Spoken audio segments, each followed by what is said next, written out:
Good evening, everyone. My name is Saeed Ansari. I'm a journalist. बच्चों, आप जिस as में हैं, जिस उम्र में हैं, उसमें आपसे सिर्फ सवाल पूछे जाते हैं। सवाल ये कि बड़े होकर क्या बनोगे, कौन सा करियर चुनोगे, और आप इन सवालों से परेशान होते हैं।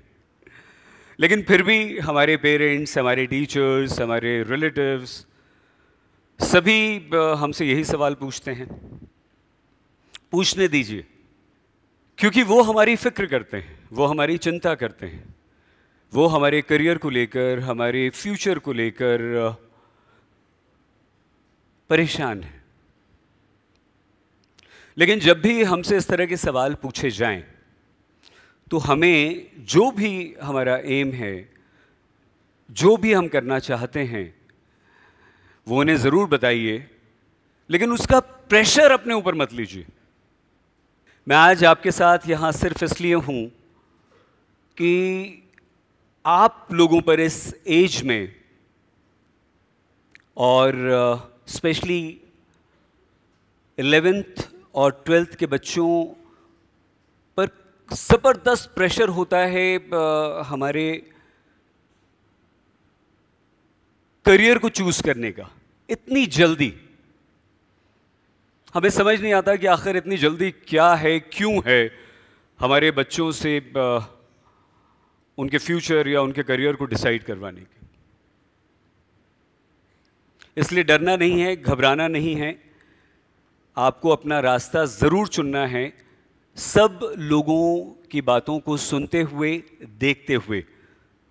इस प्रेशर को इस लाइफ में, इतनी छोटी उम्र में, आपके पेरेंट्स ये कह सकते हैं, टीचर्स ये कह सकते हैं कि आप बड़े हो चुके हैं, अब आप कॉलेज में जाएंगे, आप यूनिवर्सिटी में जाएंगे, उससे कोई फर्क नहीं पड़ता। और ये बात हम इसलिए कह रहे हैं कि मैं ग्रेजुएट हो गया था और मुझे कुछ नहीं पता था अपनी लाइफ में क्या करना है। मेरा कोई गोल नहीं था, कोई एम नहीं था। हाँ मैम, मेरे फादर सेंट्रल गवर्नमेंट ऑफिशियल थे और वो सिर्फ ये चाहते थे कि मैं भी उनकी तरह कोई गवर्नमेंट जॉब करूं, और उसके लिए मुझे कुछ नहीं करना है, मुझे कॉम्पिटिटिव एग्ज़ाम्स के लिए प्रिपेयर करना है और कोई बड़ा एग्ज़ाम क्लियर कर लेना है उनकी तरह जो उन्होंने यूपीएससी किया था मैम। लेकिन आप सबको हैरानी होगी कि मैं वो नहीं कर पाया। कोई बात नहीं, और ये इसलिए नहीं कर पाया क्योंकि मैं अपने आप को जान ही नहीं पाया। सबसे पहले हमें अपने आप को बच्चों जानना बहुत जरूरी है। हर इंसान का कोई ना कोई पैशन होता है, मेरा भी था।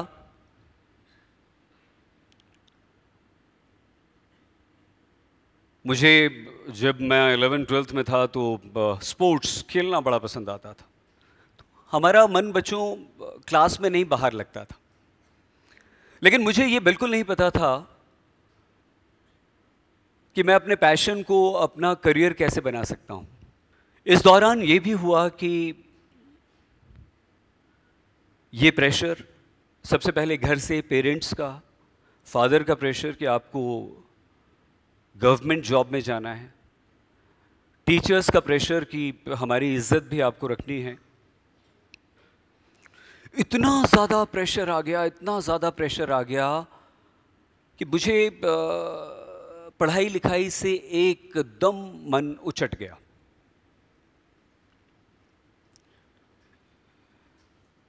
मेरा एक साथी बिल्कुल मेरी तरह था और वो एक ट्रैप में फंसा, ड्रग्स। और ये हम लोगों के लिए हमारे प्रेशर, हमारे टेंशन, हमारे तनाव को कम करने का सबसे आसान तरीका लगता है बच्चों। हमें लगता है कि इससे हमारा टेंशन कम हो जाएगा। लेकिन ये एक ट्रैप है, हमें इस ट्रैप में कभी भी नहीं फंसना है। उस ट्रैप से तो हम बचा लेंगे अपने आप को, लेकिन ज़िंदगी में हम आगे कैसे बढ़ें? हम सिर्फ ये कह रहे हैं आपसे कि अगर आप अभी इस वक्त इस समय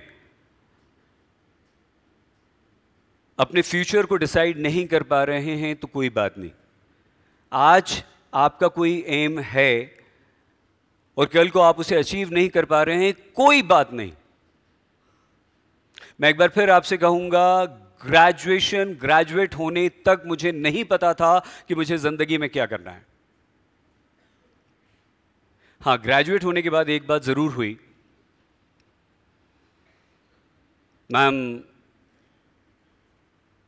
फादर ने सारे कॉम्पिटिटिव एग्जाम्स में अप्लाई करवा दिया, फॉर्म भरवा दिया। सर मुझे सीडीएस ने अट्रैक्ट किया था सर, उसमें मैंने मेहनत की थी, उसमें भी पास नहीं हुआ सर। बड़े से बड़ा यूपीएससी से लेकर बहुत छोटा, सबसे एक भी कॉम्पिटिटिव एग्जाम मुझसे पास नहीं हुआ। घर में क्या माहौल होगा?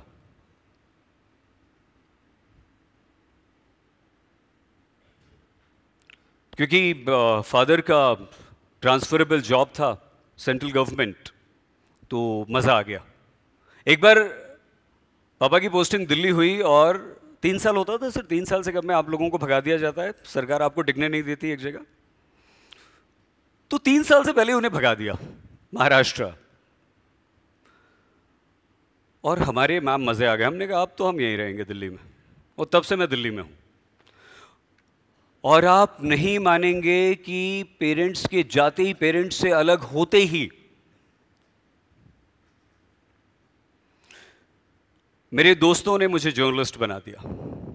दोस्तों ने बताया कि ऑल इंडिया रेडियो एक ऐसी जगह है जहां पर आप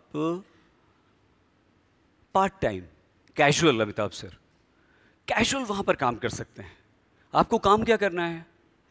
आपको सिर्फ फेडर ऑन करना है, ये कंसोल वाला फेडर ऑन करना है, और सिर्फ ये कहना है ये आकाशवाणी है। बच्चों, वहां से जिंदगी मिली और वहां से सीखने का सिलसिला शुरू हुआ। आज का जो दौर है, ये आप जो पीछे देख रहे हैं, आज एआई है, क्लाइमेट चेंज हो रहा है, इनोवेशंस हैं, टेक्नोलॉजीज हैं, नई नई टेक्नोलॉजी, रोज डेली कुछ ना कुछ बदल रहा है। अगर हम नहीं सीखेंगे, अगर आज आप बच्चों को एआई यूज करना नहीं आता है, तो ट्रस्ट मी आपको बहुत नुकसान होगा। आप कुछ नहीं कर सकते। आपके स्कूल में पढ़ाया जाए या ना जाए, आपको एआई सीखना ही सीखना है। जो करियर आज आप चूज करेंगे, हो सकता है कल वो कुछ ना हो। आप याद कीजिए, एक ज़माने में एमबीए का बड़ा क्रेज आया था हमारे देश में, मैनेजमेंट मैनेजमेंट मैनेजमेंट मैनेजमेंट। आज सिर्फ आईआईएम वाले बच्चों को अच्छी जॉब्स मिलती हैं। I am very sorry, this is sad, but हम क्या करें, ये सच्चाई है। तो इसलिए आपको हमेशा कुछ ना कुछ सीखते रहना है। और जब आप सीखेंगे तो आपको अपनी राह मिलेगी। लेकिन जरूरी नहीं है कि आज जो आप एम बनाएंगे वही आपका एम है, वही आपका पैशन है। मेरा यह मानना है कि ऐसा नहीं है। आप जिंदगी को एक्सप्लोर कीजिए,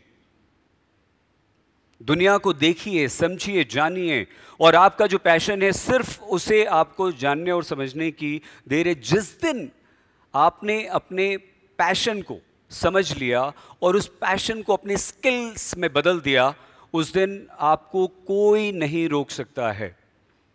जैसे ये आकाशवाणी बोलना शुरू किया तो उसमें मज़ा आने लगा मैम। फिर उसके बाद छोटे छोटे से प्रोग्राम्स वहाँ करने शुरू किए। ऑल इंडिया रेडियो और Doordarshan, ministry of I&B, information and broadcasting, सूचना एवं प्रसारण मंत्रालय के अंतर्गत आते थे, एक ही था। तो एक बार कुछ वैकेंसीज आई और ये कहा गया कि हम जो हमारे रेडियो में काम करने वाले लोग हैं उन्हें टीवी में, दूरदर्शन में प्रमोट करेंगे, बट आपको उसके लिए एग्ज़ाम देना होगा। मैम, मुझसे एक स्क्रिप्ट पढ़वाई गई बच्चों, और उसमें 5 शब्द अलग अलग लिखे हुए थे: अक्षुण, राष्ट्रपति, प्रधानमंत्री, और एक शब्द था उसमें फोक सॉन्ग। फोक सॉन्ग को हिंदी में ट्रांसलेट कीजिए। हमारे सामने पेपर है, उसमें लिखा हुआ है, एग्जामिनर्स बैठे हैं आप लोगों की तरह, और हम पढ़ रहे हैं उसे लोकगीत। कहा फिर से पढ़ो लोकगीत, फिर से पढ़ो लोकगीत, फिर से पढ़ो लोकगीत। सर, आपकी तरह एक सीनियर ऑफिसर बैठे थे वहां, उन्हें गुस्सा आ गया, उन्होंने ऐसे फेंका जो पर्चा, उन्हें बोला गेट लॉस्ट, बाहर निकलो। सबने, पूरा पैनल था, सबने कहा कि सर सर, सर ठीक है सर, बच्चा ठीक है, लड़का ठीक है, सब कुछ, राष्ट्रपति ठीक बोल दिया, सब ठीक है, इसका पूरा रिटन एग्जाम भी ठीक ठाक हो गया है, जानता है ये, थोड़ा बहुत इससे जनरल नॉलेज है। उन्होंने कहा मैं इसे बिल्कुल पास नहीं करूंगा। जो देखकर जो लिखा हुआ गलत पढ़ रहा है उसे मैं तो पास नहीं करूंगा। वो दूरदर्शन पर तो कुछ भी बोलने लायक नहीं है जो ये लिखा हुआ है। अगर लिखा हुआ भी आप ठीक नहीं पढ़ सकते तो आप नहीं कर सकते। अमिताभ सर, उन्होंने कहा कि नहीं, मैं इस एग्जाम 6 महीने बाद फिर से ये अपीयर हो जाए, हम स्पेशल इसका इंटरव्यू रख लेंगे, इसे हम रिजर्व में रख लेते हैं, लेकिन जब तक इसे पता नहीं होगा, मैम अकल नहीं आएगी, तब तक हम नहीं अलाउ कर सकते। तो मैं एक ऐसे फील्ड में आ गया था जहां आपको एक एक लेटर को सही प्रोनाउंस करना था, आपका प्रोनाउंसिएशन बहुत मैटर करता था। तो उस एक लोकगीत ने एक बार फिर से फेल किया। उसके बाद क्या? उसके बाद बच्चों आती है मेहनत। आपको जो भी आपका पैशन हो, जो भी आपकी फील्ड हो, उसमें आपको मास्टर करना है। अगर आप उसमें मास्टर नहीं हैं, अगर आप उसमें एक्स्ट्रा ऑर्डिनरी नहीं हैं, तो आपके लिए मुश्किल होगा। पापा, फादर तो डिसोन कर ही चुके थे कि ये मेरा बेटा है ही नहीं, नालायक। तो अब पहली बार जिंदगी में खुद पर प्रेशर आया, दूसरों का नहीं। इस समय दूसरों का कोई प्रेशर नहीं था मैम। और ये असली प्रेशर यही है बच्चों। उस दिन के बाद से सिर्फ और सिर्फ जिसने कभी पढ़ाई नहीं की, जिसे कभी बुक्स अच्छी नहीं लगी, उसने एक ऐसा प्रोफेशन चुना जहां रात को सोने से पहले पढ़ना पड़ता है। सुबह उठते ही आप लोग, हम भारतीय हैं तो हम पूजा पाठ करते हैं, भजन सुनते हैं, हाथ जोड़ते हैं, कुछ भी याद करते हैं ऊपर वाले को। लेकिन हम जो जर्नलिस्ट हैं, और मैं भी, सुबह उठते ही सबसे पहले मोबाइल में न्यूज़, टीवी ऑन। रात में जितने भी 8-9 घंटे, 7-8 घंटे आप सोए हैं, दुनिया में क्या हुआ है ये अगर पता नहीं चला तो हमें ऊपर वाला याद नहीं आता, हमें हमारा बॉस याद आता है, जो फिर से बोलेगा कि बेवकूफ़ हो, तुम्हें ये नहीं पता रात में क्या हो गया। तो इसलिए फेल होने से नहीं डरना है। जब आपको लगे कि हाँ ये काम मैं कर सकता हूँ, मैं कर सकती हूँ, वहीं से शुरुआत कीजिए। मैंने तो वही किया। और उसके बाद ये आकाशवाणी है से लेकर आज तक, रोज़ पढ़ते हैं, रोज़ मेहनत करते हैं, नया सीखते हैं। आज सर से बहुत सारी कहानियाँ सुनी, बहुत कुछ सीख के जा रहे हैं। आप लोगों के बारे में बहुत कुछ पता चला बच्चों। थॉमस एडिसन, नाम सुना है आप लोगों ने? तो आपको पता है ये बचपन में इन्हें हिंदी में एक शब्द होता है हमारा जिसे कहते हैं मंद बुद्धि। तो थॉमस एडिसन को जब वो छोटे थे, आप लोगों की तरह स्कूल में थे, उन्हें उनके टीचर्स ने यही कहा, दुनिया ने यही कहा। और जब उन्होंने बल्ब इन्वेंट किया तो आपको पता है कितनी बार फेल हुए थे? वो लिखा हुआ है, आप बोलोगे पता है कितनी बार फेल हुए थे? 1000 टाइम्स। लेकिन उन्होंने क्या किया बताओ? क्या किया? ट्राई किया, कोशिश की। और जब उन्होंने बल्ब इन्वेंट कर लिया तो उसके बाद उनका एक बहुत ही शानदार कोट था। क्या लिखा हुआ है बताओ? I have not failed, I have just found 10,000 ways that won't work। मतलब क्या हुआ? मैं फेल नहीं हुआ, मैंने 10,000 तरीके अपनाए जो काम नहीं कर पाए सर। होता है ना मैम? तो स्टीव जॉब्स बच्चों, आपको पता है इन्हें एप्पल से निकाल दिया गया था, लेकिन स्टीव जॉब्स ने इसे एक चैलेंज की तरह लिया। उन्होंने उसके बाद 2 बड़ी कंपनीज शुरू की और उसके बाद फिर से वो एप्पल में आए। और जिस फ़ोन के लिए आप एक्साइटेड हैं और जिस टैब को अमिताभ सर यूज़ करते हैं, ये दोनों सर स्टीव जॉब्स की देन। IPhone, iPad, right? एक और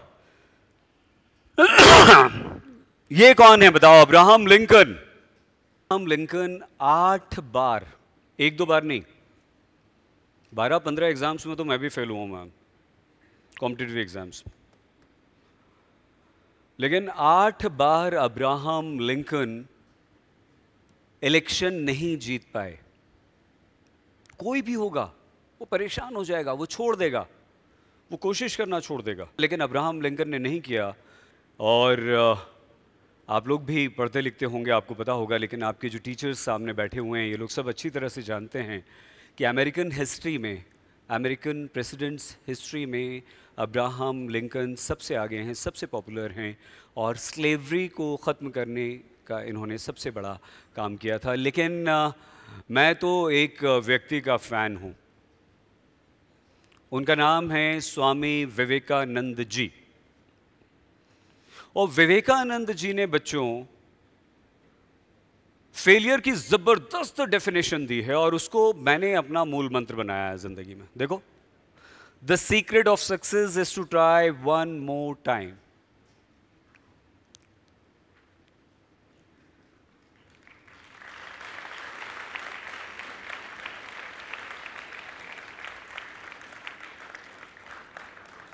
फेल होने से बिल्कुल मत डरिएगा, सक्सेस मिलनी तय है। ज़िंदगी में ये मत सोचिएगा कि मैं कुछ नहीं कर पाऊंगा, कुछ नहीं कर पाऊंगी। अगर आप इस धरती पर आए हैं, इस दुनिया में आए हैं, तो कुछ करने के लिए आए हैं। लेकिन ज़िंदगी को सिर्फ जीना नहीं है बच्चों, कुछ ऐसा ज़रूर करके जाइएगा कि लोग आपको याद करें, आपको भी खुशी हो उस काम को करने के लिए। आप प्लीज़ अपना बहुत ख्याल रखिएगा। Thank you very much.